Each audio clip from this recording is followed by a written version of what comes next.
Here we go, it's Matt O'Leary, and today we've got the New Zealand and Pacific Northwest experimental rock band Unknown Mortal Orchestra with their fourth album, Sex and Food. Unknown Mortal Orchestra is like the 1970 Bertoni Lancia Zero of rock bands. Just go look it up. Their psychedelic pop sound is classic and it's vintage and it's retro, but at the same time it's also foreign and futuristic sounding and just plain strange. I discovered these guys back in 2014, so between their second and their third record, and this is right around the time when I started collecting records. So I went into Orange Records in North Dakota visiting a friend, and I think I just heard the band name once at that point.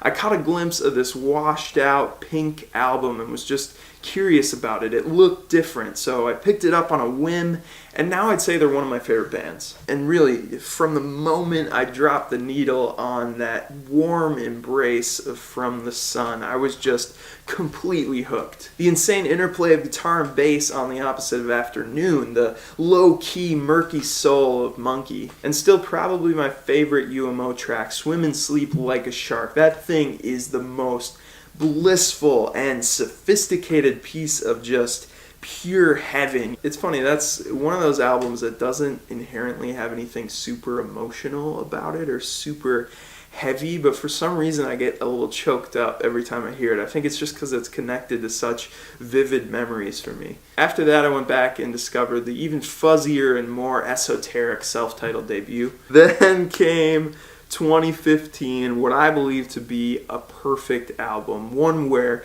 if you added a song or if you took away a song, it would just be such a crime. This was, of course, Multi-Love, a much more bubbly and immediate disco-infused album that every single track takes on a quirky personality of its own. No song ever is going to be as melodically complicated and just fun and poppy as Can't Keep Checking My Phone. And I don't think any sax solo is going to match the one on Extreme Wealth and Casual Cruelty.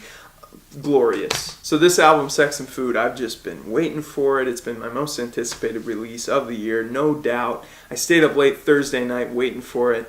I haven't been disappointed. This thing is another incredible piece of work. And Ruben Nielsen, who's the main songwriter for the band, just did something super fascinating with this thing. The first time I heard it, like immediately it sounded familiar. There was something about it, I just couldn't put a finger on it. But I think I may have figured it out. The band has put a number of these 20-minute epic songs on Bandcamp, just kind of experimental instrumental tracks. I think they're up to about 6 or 7 now, but the fifth one has a lot of the same chord progressions and melodies as this album, Sex and Food. It's like he did this on purpose to make the album feel more familiar on first listen, which is just genius. I think the single best quality about UMO is their advanced musicality and Ruben's jazzy and unusual chord progressions, which really are the bedrock for what makes these songs so memorable and so impressive. And on Sex and Food, almost every track has some of these angular, progressive twists and turns and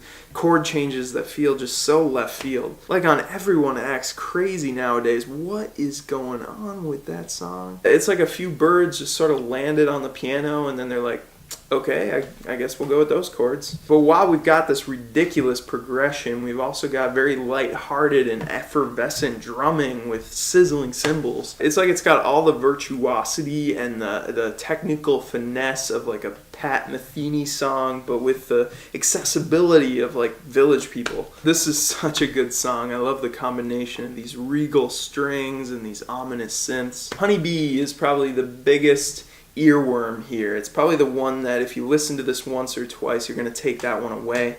It's got this very sexy guitar solo that's kind of this tortured, squealing tone like a monkey trying to escape from captivity. But you know that's not actually happening, so it's cool. The sheer range of guitar tones on this album is really impressive. I think it's actually an electric sitar on the Ministry of Alienation, but between that and this distorted squeal on Honeybee or that meaty, mid-heavy tone on the Internet of Love, there's just so much variety. That little taste of saxophone on the Ministry of Alienation.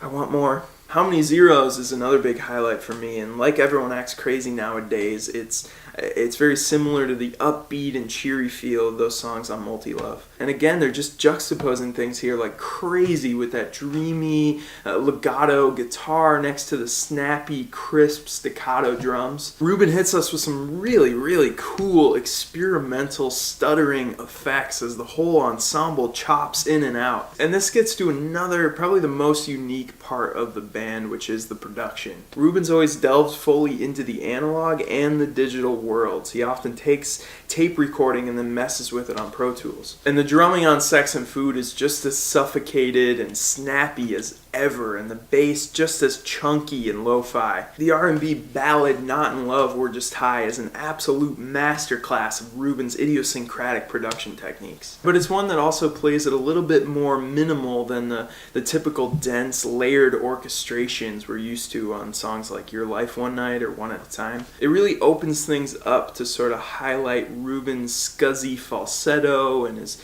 nuanced and understated melodies. This song builds and grows, adding snaps and then the steady bass beat before we get this big Jimmy Page strum and John Bonham tom fills. The other single is American Guilt, and that one really doesn't give you a good expectation or accurate picture of what's to come on this album. The song Major League Chemicals is probably the only one that comes close to the hard rock and the ferocious Hendrix-style guitars on American Guilt. This one really is an anomaly in the track listing, which is pretty mellow for the most part. And thematically, it's much less vague and much less abstruse than the typical tracks. It's a pretty easy song to read lyrically. It does perpetuate this ideological and historically incomplete notion of America as a purely negative influence on the world. He also calls the place he's living pretty comfortably, pretty freely, a vicious garden. But unlike Julian on that Voids album, he's not spouting these resentments in a caustic way. There really is some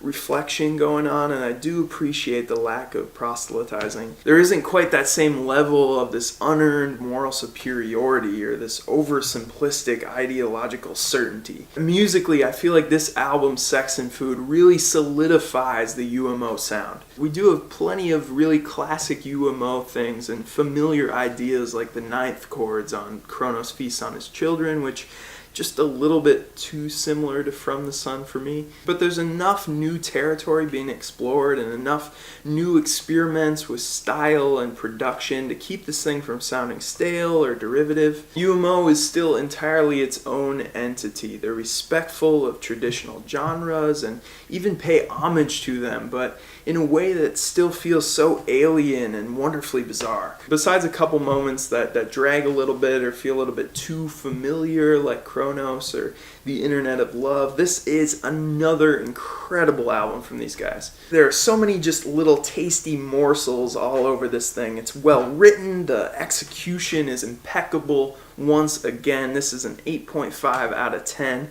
Well done, UMO. Alright, that's it. Let me know what you think of the band and the album, and as always, thank you so much for watching.